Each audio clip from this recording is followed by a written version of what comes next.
और जो संदिग्ध रूप से रहने वाले व्यक्ति हैं उनकी तलाशी चेकिंग का अभियान आज सुबह से हम कर रहे हैं।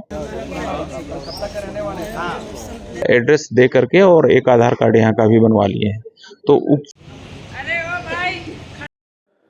पुलिस का प्रवासी मजदूर सर्च अभियान। छत्तीसगढ़ के दुर्ग जिले में पुलिस इन दिनों पश्चिम बंगाल से आने वाले मुसाफिरों को लेकर एक्शन मोड पर है।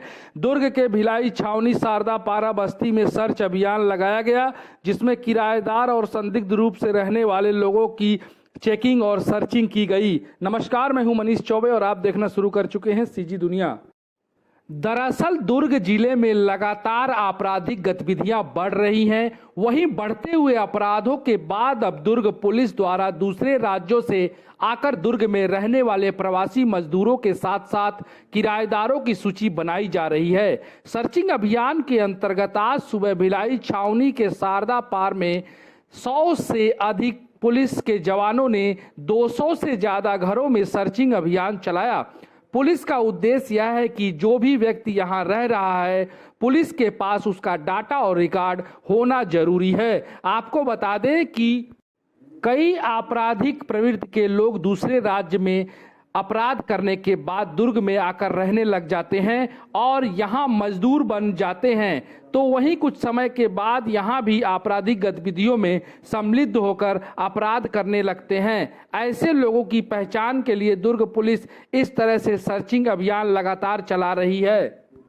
तो वहीं ऐसे लोगों से पूछताछ के बाद एक डाटा तैयार किया जा रहा है। इस सर्च अभियान के अंतर्गत पश्चिम बंगाल और उड़ीसा, बिहार, झारखंड सीमा से लगे हुए इलाके, इनके अलावा अन्य राज्यों से कार्य करने के लिए आए हुए मजदूरों को लेकर तस्दीश की जा रही है, जिसमें लगभग 150 लोगों से कड़ी पूछताछ की गई और उनके वैध दस्तावेज की स्कैनिंग की गई। पेपर में निकाल दीजिएगा।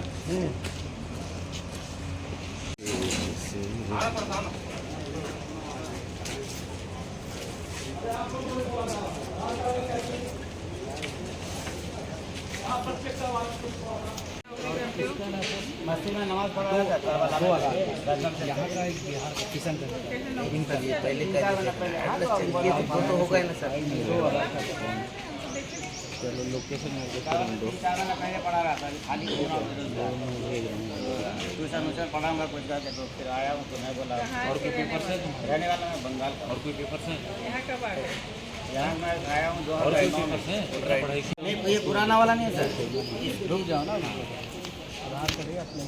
हाँ मतलब वहाँ के एड्रेस के लिए मैं अपना घर वाला कहाँ है उधर कलकत्ता का। कलकत्ता पहले वहाँ नहीं बनाया था, पहले मैं यहीं पर था ना, तो यहीं पे रहूँगा करके अपना कमाऊँगा खाऊँगा। तो ये वाला बनाया था सब कुछ, तो यहीं का बनाया था ना। तो मैं अब यहाँ पे मेरा नौकरी छूट गया, अब कैसे रहूँगा? तो हमारे अरबिक का जो है यही इसी मदद से अभी तो मतलब 2-3 महीने से खाली हैं।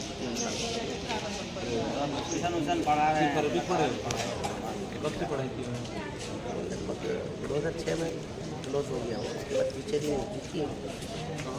इसी में ना। तो मैं अब ये तो मेरे को मजा नहीं। हाँ था ना, वहीं पर था। तो वहाँ पे जल्दी फरीदनगर से वहाँ चले, वहाँ से तो गाँव में रहूँगा करके, तो वहीं पे आप घर पे रहना चाहना है। तो मैं तुम्हारा नहीं, तो मैं बनने के लिए अप्लाई किया हूँ अपने गाँव में। अपने गांव में तो वाला सर समझ गया कि मैं अभी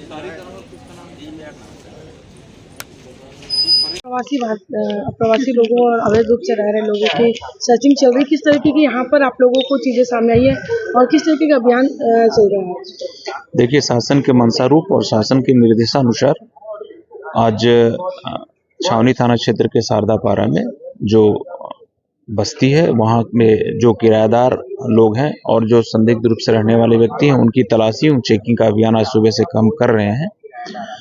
इसके तहत जो भी यहाँ पे किराए में लोग रह रहे हैं, उनके जो डॉक्यूमेंट्स है, उनके आधार कार्ड, वो कब से रह रहे हैं, कहाँ के रहने वाले हैं, उससे संबंधित सारी जानकारी ली जा रही है।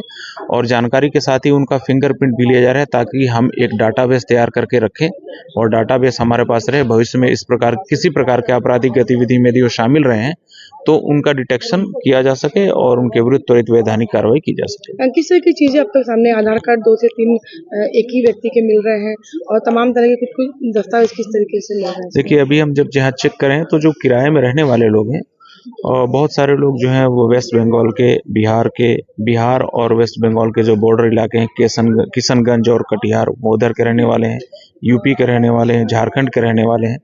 जब उनकी हम चेकिंग किए तो चेकिंग करने के बाद ये प्रकाश में आया कि वो पहले वहाँ आधार कार्ड बनवाए, आधार कार्ड बनवाने के बाद उस आधार कार्ड को तो रखे हैं, उसका उपयोग भी संभवतः वो कर रहे हैं। उसके साथ साथ उस आधार कार्ड में यहाँ आने के बाद किराएदार के रूप में रहने के बावजूद वो यहाँ का एड्रेस दे करके और एक आधार कार्ड यहाँ का भी बनवा लिए हैं। तो उक्त संबंध में जो भी एक शासन की गाइडलाइन होगी आधार कार्ड बनने बनाने संबंध में, उसकी हम विस्तृत जानकारी लेकर के और जो भी उसमें कार्रवाई होगी वो भी हम करवाएंगे वैधानिक। इसके अतिरिक्त हमारा उद्देश्य कुल मिलाकर के ये है कि जो भी व्यक्ति यहाँ रहे, पुलिस के पास उनका डाटाबेस रहे, पुलिस के पास उनकी जानकारी रहे। ये ऐसा देखने में आया है कि बाहर के लोग बहुत सारे जो आपराधिक प्रवृत्ति के व्यक्ति वो यहाँ आकर के किराएदार के रूप में रह रहे हैं और यहाँ भी आकर के वो आपराधिक गतिविधियों में संलिप्त रहते हैं। तो ऐसे व्यक्तियों की पहचान और उनके विरुद्ध वैधानिक कार्रवाई की जा सके, उनका एक डाटाबेस तैयार करके रखा जा सके, इस उद्देश्य से ये कार्रवाई की जा रही है।